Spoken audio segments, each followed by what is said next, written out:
Hey folks, working out the kinks on my streaming thing here. My name is David Bourne. This is the Bourne for the Journey series where I talk about personal growth topics. And we've talked about different maps, different models for understanding how we go through change. We talked about the dip, we talked about the gap, we talked about the four-part change cycle and the forward flow. And now we're going to talk about how forward flow gets stopped. Meaning we're going to talk about how to get unstuck, because inevitably we get stuck. It's just a common human thing that happens, and there's a common human way to get out of it. So once you can see it, you're much more likely to be able to recognize it and know what to do, how to move forward. So I have these ideas. I write about these things in my Obsidian note-taking system. It's something that I encourage you to do as well, to take notes. And so I've been writing about this. And what happens is we get caught in this trap, which is there's a four-part P-A-R-T system. But whenever we get stuck, think of it backwards. So P-A-R-T backwards is T-R-A-P. What happens is we get stuck and we don't make the complete cycle. And because we're not making the complete cycle, we run out of energy and we do what happens in the dip, which is we lose our ability to move forward and to change and grow. So let me switch now over to my iPad and I will show you what I'm talking about. So this is a model of the change cycle, or as I call it, the 4PART cycle. We've got PART. We start out with a plan here in part 1, and we move from there and we go into part 2, where we take action. You can't read that. Action. And then, based on that action, we get a result. That result is reality. That's another R. It's funny how the words work out. That's the reality. You can't change what that is. But your reaction to what that is, another R. Your reaction to that makes a huge difference. Here's why. Because you're going to make a truth out of that. You're going to have a belief that comes out of that result. And when we do this, we go from 1 to 2 to 3 to 4, then we're making, it's kind of a janky circle there, but we're making a complete loop through the cycle. And then we can do it again because we've made this new truth. And this truth is really what we're seeking. Because at the top of this is what we're really looking for, I think, out of life, is we're looking for this, this ultimate truth of what it means to be alive, okay? So, over on the far left over there, you've got these parts. Remember, you got your plan, your action, result, and your truth. That's the four-part cycle, and it works great. It works great when you move in that clockwise motion. However, what happens and how we get stuck, you got to learn how we get stuck before we can actually get unstuck. How we get stuck is we start out here with the plan, and we get down, we take an action, or we're afraid to take an action. We tell ourselves we're taking an action. Like, for example, writing up a plan, yeah, that's an action, but it's not implementing the plan. You know, making the video, that's what I'm doing now. Publishing the video, that's what I'm doing right now. That is a real action with greater consequences. And, you know, I am practicing. I am practicing in public. I'm taking action. And it depends on, you know, if I deem that this video series isn't going to work anymore, or it's not right, which I've done that in the past, you know, that has to do with my belief about the result. You know, the result is what it is. but then we have this truth that we take away from it, which may or may not really be correct. You know, a lot of our biases come in here. And so what happens when we get stuck is this big fat idea called the resistance comes in. By the way, all of this, if you've studied anything about the left brain and the right brain, you might recognize this. But this is left brain logical thinking. It's time-based. It understands time. There's parts of our brain that don't really understand time. And that's over here, and that is the right side, the right brain. I know they're flipped. The right's on the left and the left's on the right. That's just how it works out sometimes.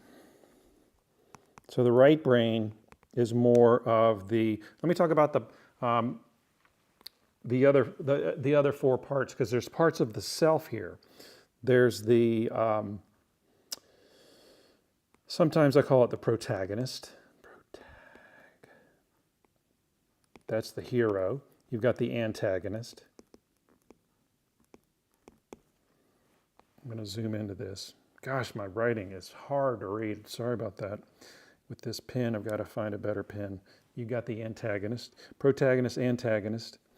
You've got the artistic part of yourself. So I'm taking some artistic license. The R. And then you've got your true guide, which is this spirit part self. You've got a plan, which is using your mind. This is another way of looking at the four. And I know it gets complicated. I'm trying to decomplicate this. But this action only happens in the real world, where your body is. And your body is where you store a lot of these feelings of resistance, where you don't want to make change. You don't want to change. It diverts you. It brings up fears like, this isn't good enough, and this is a bad idea, and I'm going to quit. That's what happens in the dip. Seth Godin, I talked about that a few days ago. In the dip, it's not fun anymore, and we've lost the joy, and we're totally over here in this quadrant 2 of this change cycle, where we're just feeling the fears. You've got fear, fear of rejection. It's that animal, it's that lizard brain. Maybe a better way of thinking of it is it's the antelope brain, the part of you that is part of the herd, and you rely on the herd to keep you safe. And there's this fearful thing out there, the lion, and the lion is going to get you if you don't stick with the herd, right? The herd keeps you safe, because the herd can be, 100 yards away. The herd can still exist, and it can know the lions are there, and you'll be able to sense that the lions are 100 yards away, because the herd feels it. And you being a part of the herd, to go away, because everybody else is going away. That part is baked within us. This lizard brain, or the herd brain, the herd body. It's not even necessarily just the brain, it's also the nerves, right? So this is where we get stuck. What happens is we get here and we come back here, and our mind, our belief, the truth that we have gets distorted. It becomes darkened by these fears. It gets overcome. The fears overcome it. Well, the way out of this is, I've got a whole pattern that I'll talk about in the next video. I'm going to talk about the pattern now, but I've got a mnemonic, a way to help you remember this. Because what you want to do is you've got to recognize a lot of this stuff happens in the R. Let me erase a little bit of this. A lot of this stuff.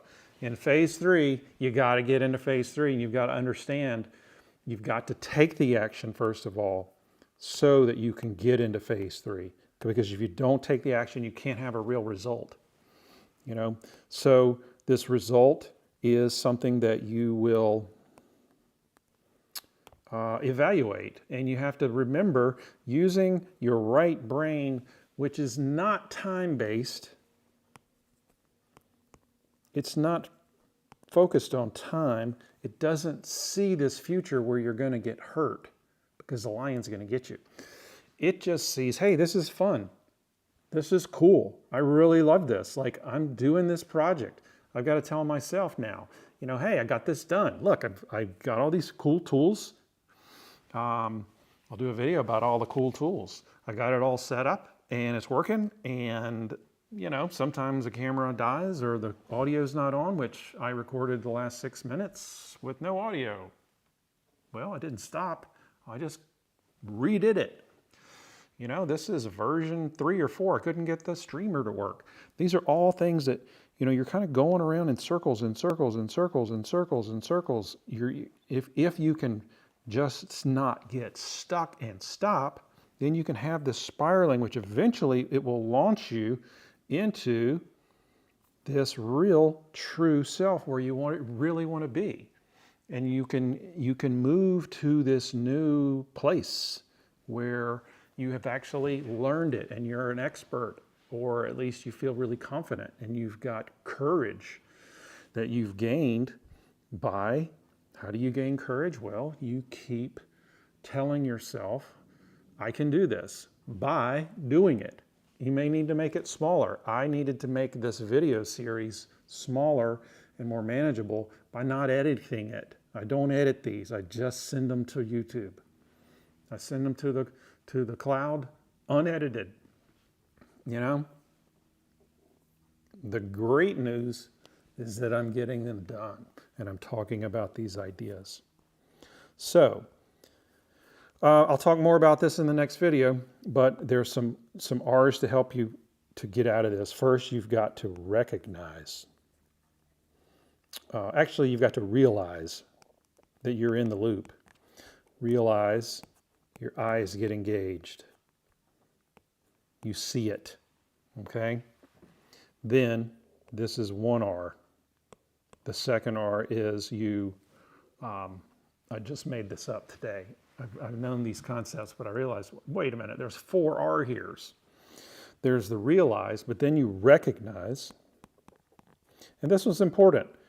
This one has the word nice at the end of it, because you are being nice to yourself. You're being nice to this part of you that, you know, on the one hand, it's keeping you from going where you want to go, and you can get mad at it, but that's not going to work.